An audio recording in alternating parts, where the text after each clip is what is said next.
मुख्यमंत्री देवेंद्र फडणवीस आणि दिलीप वळसे पाटील अकोले इथे दाखल झालेले आहेत। हेलिकॉप्टरने अकोले तालुक्यातील राजूर इथे त्यांचं आगमन झालं। ज्येष्ठ नेते मधुकर पिचड यांच्या अंत्यदर्शनासाठी मुख्यमंत्री आणि दिलीप वळसे पाटील पोहोचलेले आहेत। राजूर हे मधुकर पिचड यांचं मूळ गाव आहे। काही वेळातच मधुकरराव पिचड यांच्यावर अंत्यसंस्कार होणार आहेत।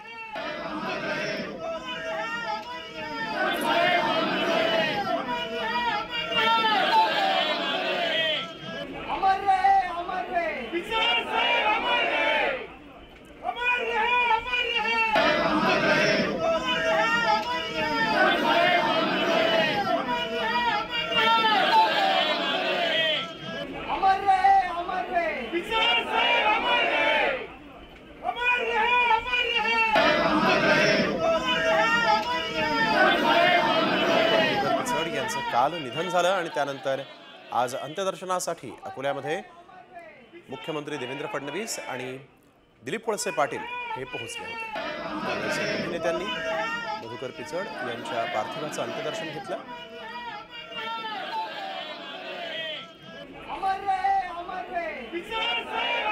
पिचड यांच्या अंत्यदर्शनाला मुख्यमंत्री देवेंद्र फडणवीस पोहोचले। यावेळेस त्यांच्यासोबत राष्ट्रवादीचे नेते दिलीप वळसे पाटील हे देखील उपस्थित होते। मधुकरराव पिचड यांनी राष्ट्रवादी तसंच भाजप या दोन्ही पक्षामध्ये काम केलं होतं। स्नेहाचे संबंध त्यांचे सर्व राजकीय पक्षांशी होते।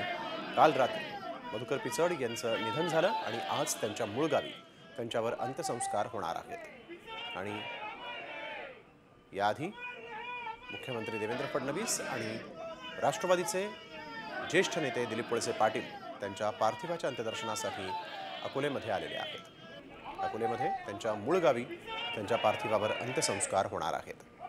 मधुकर पिचड गेल्या अनेक वर्षांपासून अकोले या विधानसभा मतदारसंघातून प्रतिनिधित्व करत होते। झेडपी सदस्य म्हणून आपल्या राजकीय कारकिर्दीला त्यांनी 1972 पासून सुरुवात केली। 1980 ला अकोले मतदारसंघातून काँग्रेसकडून ते पहिल्यांदा आमदार झाले। 1980 ते 2014 पर्यंत त्यांनी या मतदारसंघाचं सलग 7 वेळा प्रतिनिधित्व केलेलं आहे। त्यामुळे दांडगा जनसंपर्क, सर्व पक्षांशी स्नेहाचे संबंध अशीच मधुकर पिचड यांची ओळख। 1995 ते 1999 ला विधानसभेचे ते विरोधी पक्षनेते देखील राहिलेत। आदिवासी विकास तसंच दुग्ध विकाससह अनेक मंत्रिपदं जी आहेत ती त्यांनी भूषवली आहेत। 2012 ला राष्ट्रवादी काँग्रेसचे मधुकर पिचड हे प्रदेशाध्यक्ष झालेले होते।